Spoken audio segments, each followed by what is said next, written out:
Apa yang dilakukan di pondok? Wudu. Betul?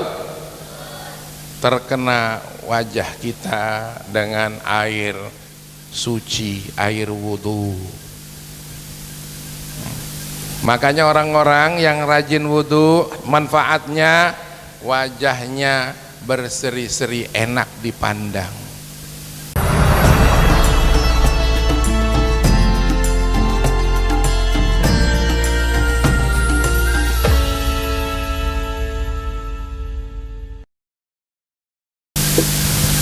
Assalamualaikum warahmatullahi wabarakatuh.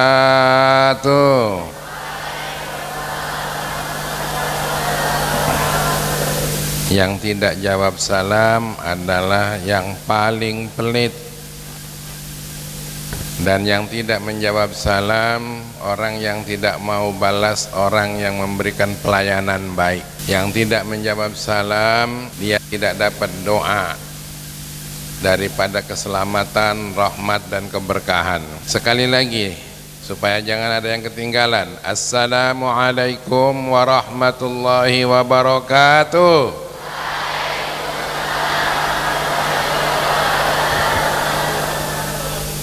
Kita baca khutbah bersama, semuanya bunyi. Bismillahirrahmanirrahim. Alhamdulillahi rabbil alamin. Wassalatu wassalamu ala ashrafil anbiya'i wal mursalin Sayyidina wa maulana Muhammad wa ala alihi wa sahbihi ajma'in. Yang namanya manusia tidak lepas dari satu pikiran, tidak lepas dari perasaan, yang kemudian sifat dan sikap diwarnai dengan pikiran dan perasaan itu. Saat kalian ada di kampung, Abaji yakin punya pikiran tersendiri, punya perasaan tersendiri. Segalanya diharapkan ayah dan ibumu menyelesaikan keinginan-keinginan kalian. Tapi setelah di pondok pasti pikirannya berubah, baru. Perasaannya juga baru. Ternyata di pondok tidak bisa dilayani oleh siapapun kecuali oleh dirimu sendiri. Sepatu, sendal, tas, buku, dirimu sendiri. Tidak lagi ada yang melayaninya. Tapi siapa yang melayani? Siapa yang melayani? Diri sendiri. Inilah salah satu kelebihan kalian ada di pondok dibandingkan kalian bertahan di kediaman. Selain daripada itu, kalian juga telah menemukan keluarga baru, teman baru, saudara baru. Itulah jamaah haji yang Lubuk Linggau. Insya Allah malam nanti nyampe. Begitu seluruh jamaah haji diminta oleh Allah, malah Nabi Ibrahim diserukan untuk wa'azzim finnasi bil haji ya'tuka rijalan wa ala kulli dhamir. Ibrahim permaklumkan manusia dalam hubungannya dengan haji, pasti mereka berbondong-bondong datang untuk apa? Liyashhadu manafi'alahum, untuk menyaksikan berbagai macam yang bermanfaat. Itu jamaah haji. Sekarang kalian, Abaji, permaklumkan tentang dunia pesantren di Silampari Raya ini. Nanti mereka akan berbondong-bondong masuk pesantren. Dulu Abaji mencanangkan Musirawas jadi daerah pesantren dulu. Yang waktu itu cuma ada Mazra'illah. Alhamdulillah sekarang sudah merebak di mana-mana pesantren. Takbir. Alhamdulillah. Untuk apa? Liyashhadu manafi'alahum. Banyak menyaksikan kemanfaatan dalam dunia pesantren ini. Apa manfaatnya? Kalau kamu mengerti, pasti banyak kamu syukuri. Kita bangun jam berapa? Insya Allah bangun kita paling tidak jam 4 atau setengah 4, betul? Sebelum masuk pondok kamu bangun jam berapa?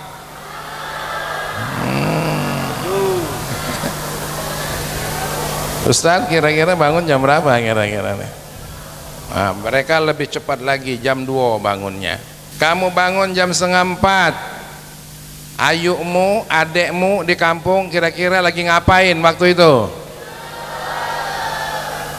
Bukan hanya tidur, lagi mimpi dicekek jin. Beruntung apa tidak? Kita dapat manfaat apa tidak?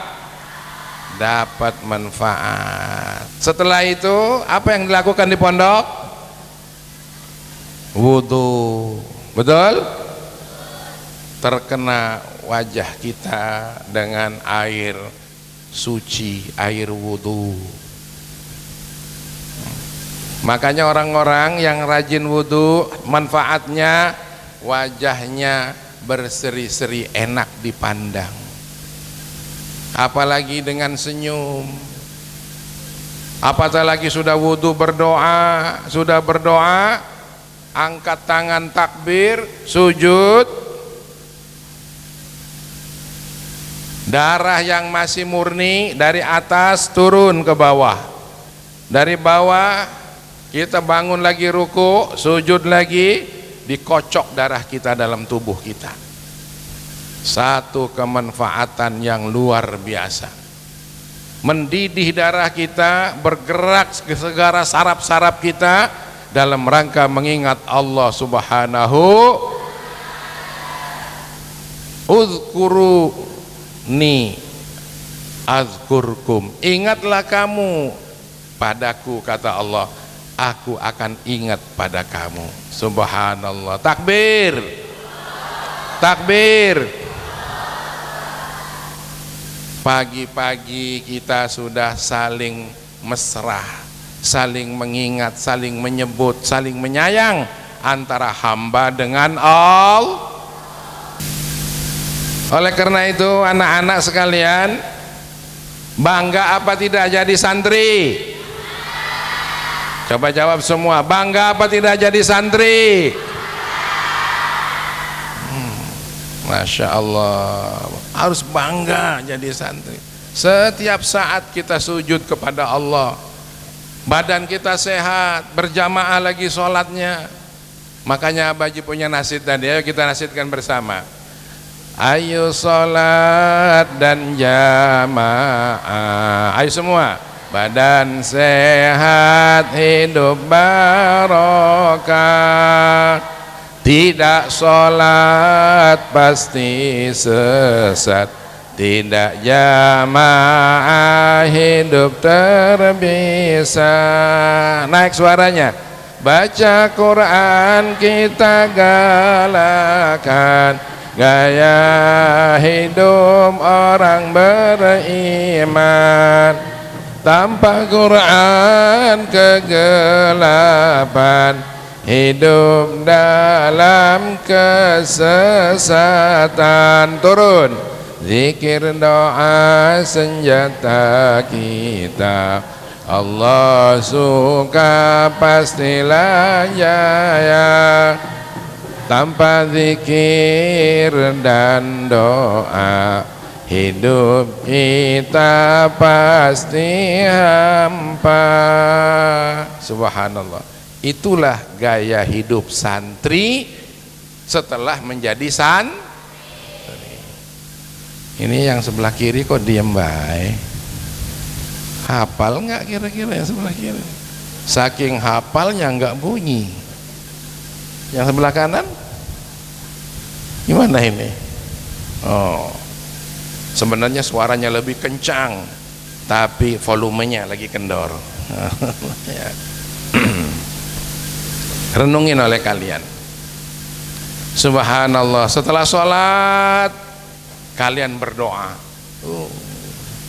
Zikir doa senjata kita. Ud'uni astajib lakum, kata Allah. Berdoalah kamu, maka aku akan kabulkan kalian. Karenanya kalau sholat jangan berhenti zikir dipimpin oleh imam, kemudian berdoa jangan tidak diamini, karena itu adalah senjata kita. Yang tadinya otaknya balid, tidak cerdas, berkat doa-doa dan zikir, kalian tidak mustahil akan dibuka oleh Allah dengan futuh, buka otaknya. Yang tadinya bandel-bandel, nakal-nakal, dengan doa yang kayak tadi itu, ij'alna min ibadikas sholihin, ya Allah jadikan kami hambamu yang soleh, insya Allah berkurang nakalnya. Itu. Nah, karena itu anak-anak, sekali lagi kita harus bangga jadi santri. Kalian bangga jadi santri? Coba jawab semuanya, bangga jadi santri? Itu baru gaya hidupnya. Sekelumit itu baru tuh. Kamu selalu suci karena wudhu. Kamu tidak hanya sekedar mengingat hal-hal yang bersifat dunia hiruk pikuk, tapi kamu justru mengingat Allah, mengingat Rasulullah, mengingat pada dirimu didampingi malaikat, dan di dalam hatimu punya keyakinan doa-doa kamu bakal dikabulkan. Dan dengan gaya hidup seperti itu kita pasti jaya. Zikir, doa senjata kita, ya, Allah suka pasti jaya. Nah, ini baru gaya hidup. Lalu apa yang akan dicapai di pondok ini dengan gaya-gaya hidup tadi itu? Selain gaya hidup itu tadi, harapan Abaji minimal selama 3 tahun kalian terbiasa. Kalau enggak sholat kamu merana. Harapan Abaji kalian mencapai target pendidikan, mencapai target pelajaran di pondok kita ini. Kalau semboyan yang kedua Abaji di Mazra'illah itu, kalau di Mazra'illah semboyannya siapa kalian? Jawabnya nih, santri hebat, terpelajar, terdidik, terus, dan kreatif. Terpelajar, otaknya diisi dengan ilmu. Terdidik, hatinya diisi dengan iman dan takwa. Kreatif, banyak amalan soleh. Dipadu dengan kita di sini. Siapa kalian? Coba jawab.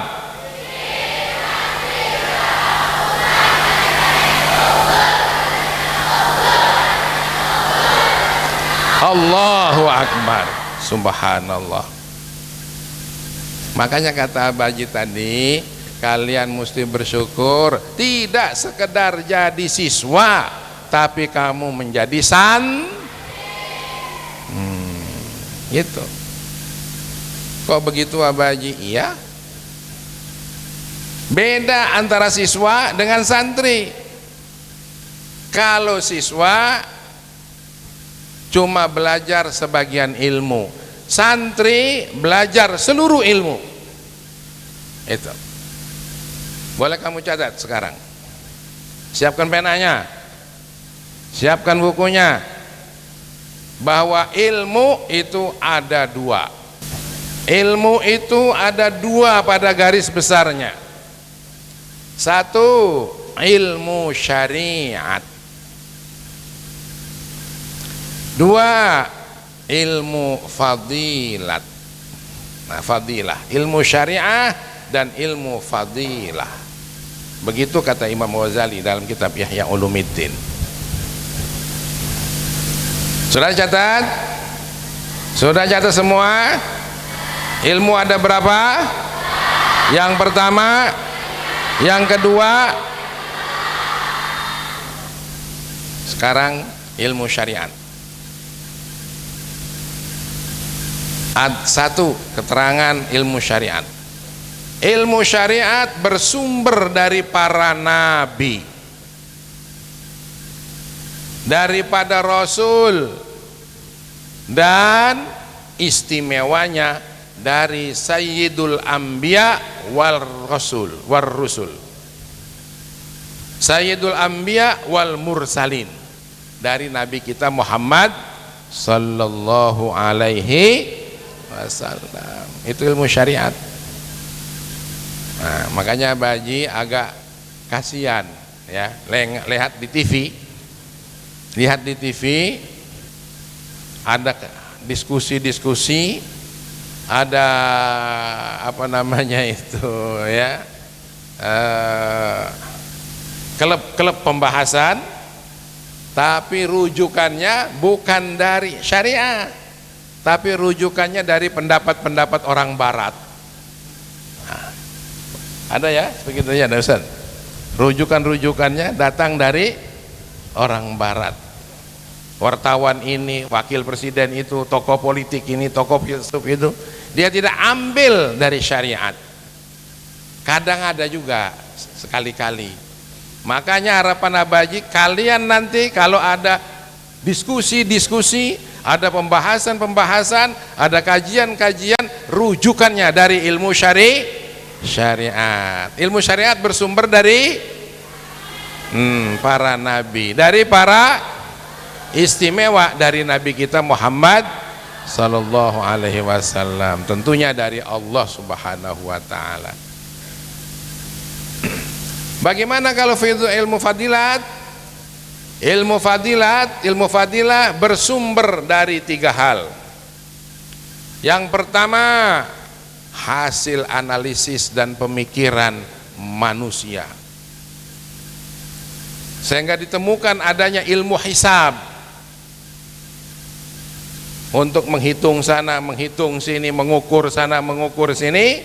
Dari ilmu hisab inilah timbul yang namanya ilmu berhitung, ilmu matematika, ilmu teknologi ya, dan ilmu astronomi. Itu berasal dari ilmu hisab yang timbul karena pemikiran manusia. Yang kedua, ilmu fadilat timbul dari hasil uji coba, dari tajribat, dari ilmu-ilmu yang dicoba, dan ilmu yang dicoba ini melahirkan ilmu kedokteran. Oleh karena dianalisa, diuji coba, daun ini ditemukan dengan daun ini, lalu kemudian dicampur dengan ini, maka ini bisa menurunkan darah tinggi, ini bisa menyebabkan hilangnya saraf rasa sakit. Dicoba di binatang, dikoyak di ayam, binatangnya diem saja, maka kemudian dipraktekkan untuk mengobati manusia. Itu namanya ilmu apa tadi? Ilmu fadilat. Nah, yang akhirnya diketemukan ilmu fisika, ilmu kedokteran, dan yang terakhir ilmu yang ditemukan dalam kehidupan, budaya kehidupan, yaitu bahasa. Misalnya bahasa Arab sekalipun bukan ilmu, bahasa Inggris bukan ilmu. Kalau ada ilmunya, ilmu untuk bahasa itu, pesan dari bahasa itulah yang akan menjadi ilmu. Adapun bahasanya sendiri itu bukan ilmu, itu adalah budaya, keterampilan. Kalau ada orang hebat berbahasa Arab, ya memang dia terampil di bidang bahasa.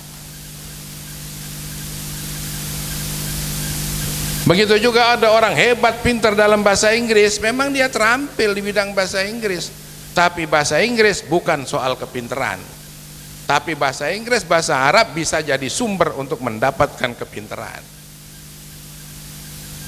Karena di Inggris sana semua orang bahasa Inggris. Abaji curiga jangan-jangan orang gilanya juga bahasa Inggris di sana. Benar nggak tuh kira-kira? Di Arab di sana Sama aja tuh. Orang gilanya juga bahasa Arab, yang jahat pun bahasa Arab. Siapa? Abu Jahal, Abu Lahab, dan abu-abu yang lain. Anak-anak, Abaji mau menceritakan ini untuk apa? Supaya kalian bisa bersyukur di pondok ini. Kalau di tempat lain siswa cuma belajar fadilat ini saja, syariat cuma sedikit yang dipelajari. Tapi di kita sini pondok pesantren modern Ar-Risalah, baik ilmu syariat maupun ilmu fadilat semuanya dipelajari. Alhamdulillah. Takbir. Itu. Nah, makanya kamu harus bangga masuk pesantren ini, ya. Padahal biayanya sangat murah, sangat sederhana loh dibandingkan dengan tempat lain. Coba kamu mondok di tempat Abaji mondok dulu di Al-Ihya. Berapa biaya masuknya sekarang? 42 juta. Tempat Abaji mondok dulu. Tapi karena Abaji dulu, maaf ya, bukan nak nunjuk lagi, ngomong sama kamu Mbak ini supaya jadi motivasi. Orang yang maunya nurut saja, taat saja, di pondok itu Abaji nggak bayar sepeser pun. Tuh, inilah berkat nunduk, nurut sama guru Abaji di kampung. Sampai ke sana, Abaji bukan lagi ngeluarkan duit, malah selalu dapat duit. Allahu Akbar. Takbir. Bukan masalah ininya yang kita bicarakan, tapi keberkahan orang belajar ilmu syariat, keberkahan orang belajar ilmu fadilat, keberkahan ilmu yang diterapkan di pesantren itu menyebabkan beliau luar biasa. Makanya anak-anak, santriwan, santriwati, ya, kita harus sekali lagi bangga dan bersyukur kita menjadi santri, dan tidak sembarang santri, tapi santri pondok pesantren modern Ar-Risalah. Tepuk tangan dikit. Boleh kita ceritakan, fa amma bi ni'mati rabbika fahaddis. Terhadap nikmat Allah boleh diceritakan. Sampai hari ini pesantren Ar-Risalah Mazra'illah adalah pesantren terbesar untuk di Silampari Raya. Perlu kalian harus pelajari ya. Perlu kamu harus dengar, termasuk asatiz. Menata hati. Nih, hati harus ditata. Tidak cukup jadi santri saja, tapi harus ditata hati kita. Ingat, coba pandang dirimu sendiri. Ada apa bagian pada dirimu sendiri? Menurut Abaji, ada fisik. Ada fisik kamu? Cuma kamu raba-raba badan kamu, ada nggak kira-kira? Ada? Satu. Yang kedua, ada apa lagi? Otak. Yang ketiga ada hati. Kalau menurut Abaji, fisik itu gampang ngurusnya, asal dikasih vitamin cukup berkembang dan besar. Dan vitaminnya tidak harus mewah-mewah. Ada tahu, ada tempe, ikan asin, sayur sekali-kali, ikan basah sekali-kali. Apa? Ayam. Walaupun Abaji tidak galak makan sama ayam, Abaji tidak galak makan sama kambing, kecuali namanya sudah ditambah, kambing goreng, kambing rabek, nah baru ke ayamnya, enggak doyan. Nah. Ya, gampang itu, lemparkan sajalah, yang penting makan, karena jangan jadi ribut masalah makan. Ya, ikan asin tuh katanya jadi ocehan orang, makan kok ikan asin. Subhanallah, ikan asin paling lezat. Abaji dibesarkan dengan ikan asin. Jadi soal fisik gampang.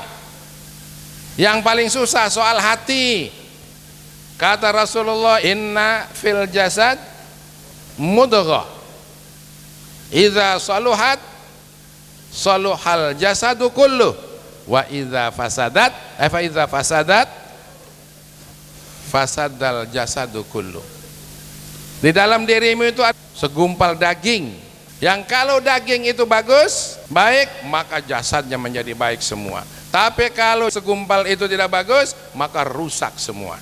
Inilah sebabnya sebelum kamu belajar materi-materi segala macam, maka diadakan kajian-kajian seperti ini. Ini tujuannya untuk membina hati. Orang kalau sudah hatinya terbina, subhanallah, target ar-risalah ini akan tembus didapat oleh kalian semua. Amin. Tapi kalau cuma otaknya saja yang dibina, hati tidak ditata, otaknya dibina, makin pinter manusia, hatinya makin jahat, makin rusak ditimbulkan oleh orang pinter itu. Betul? Betul? Tapi kalau cuma baik hati saja, otaknya bodoh, juga akan dikalahkan oleh lawan kita. Oleh karenanya, dengerin nasihat guru-guru, menjadi orang yang hatinya tertata. Ya. Bagaimana cara menatanya? Baca Al-Quran, baca hadis, baca ilmunya ulama. Ya, kita nasihat lagi. Orang alim di tengah kita, cahaya hidup pelita kita. Pandang guru-guru kamu, tanpa cahaya gelap gulita, hidup buta tanpa makna.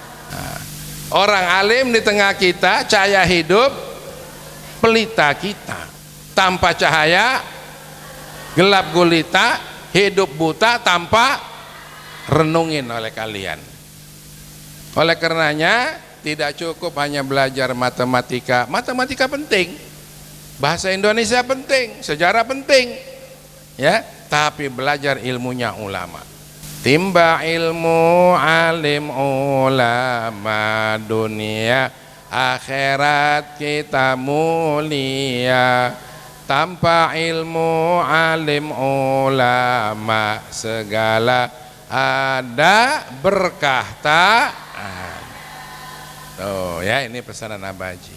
Lalu kemudian kalian di sini supaya kalian berhasil kepada Allah beribadah, sesama hamba Allah berkhidmah, untuk kalimat Allah kamu bermujahadah. Salawat lagi. Sallallahu wasallam ala nabi Sayyidina Muhammad wa alihi wa sahbihi ajma'ina. Muhammad wa alihi wa sahbihi ajma'ina. Nih penutup buat kalian, bagi yang mau mendapatkan semuanya, tidak bisa dapat tanpa adab. Adab menuntut ilmu. Yang pertama, niat karena Allah menuntut ilmu. Jangan niat hanya karena ingin dapat ilmu semata. Siap niat karena Allah? Yuk kita baca niatnya. Nawaina an nata'allama uluman hadzal ma'had ridwan lillahi ta'ala. Kami niat belajar segala macam ilmu di ma'had ini, pesantren modern Ar-Risalah, karena ingin mendapat ridha Allah subhanahu wa ta'ala. Jangan hanya niat sekarang saja, setiap saat kamu niat. Dalam hatinya sengaja aku niat karena kamu pengen dapat ilmu. Jangan tidak tahu, ulama guru-guru kalian ini hanya media. Media tentang ilmu, sumber-sumbernya sudah diberikan oleh Allah kepada beliau, tapi ilmunya langsung yang berkah datang dari Allah subhanahu. Karena itu niat yang benar. Yang kedua, tawakal. Tawakal, serahkan dirimu, pikiranmu, hatimu kepada Allah subhanahu wa ta'ala. Karena orang yang tawakal itu Allah yang akan menjaminnya. Wa may yatawakkal 'ala Allah fahuwa hasbuh, Allah yang menjamin. Yang ketiga, supaya kalian berhasil, menjauhi diri dari maksiat. Apa ada tempat maksiat di pondok ini? Ada. Satu tempat maksiat di sini. Apa itu? Kelapanya Baji, tempat maksiat. Benar? Yang kedua, kebon Baji. Tuh, ya dah ya. Yang ketiga, sajian santri. Kalau dibiarkan bagian yang lain ditangop galau, itu maksiat juga. Yang ketiga, teman kamu nih media maksiat, saling olok, saling caci, terutama sendal ya. Sendal santri itu tempat maksiat. Di tempat lain ada yang sendalnya hilang. Insya Allah di pesantren kita lebih sering lagi. Abaji doakan siapa yang maling sendal kawannya, amin. Siapa yang mengambil sendal kawannya, amin. Nanti pasangannya diambil oleh orang lagi, amin. Mampus lo. Serem doanya. Nah, yang keempat banyak doa. Kemudian yang kelima, selalu berprasangka baik dengan guru-guru. Tumbuhkan rasa cinta, rasa hormat, rasa terima kasih sama guru, insya Allah kalian berhasil. Yang keenam, perhatian dengan materi pelajaran. Yang terakhir, ya, dalam menuntut ilmu tidak boleh ragu-ragu. Ditutup dengan akhlak yang mulia pada guru-guru. Ya, Abaji terus terang saja lebih banyak berkhidmahnya kepada guru daripada kesempatannya untuk mengaji waktu dulu di pesantren. Tapi alhamdulillah dengan begitu ada barokahnya. Saya kira ini dari Abaji sudah cukup panjang, lebih dari setengah jam. Billahil hidayah wa taufiq wal inayah. Wassalamualaikum warahmatullahi wabarakatuh.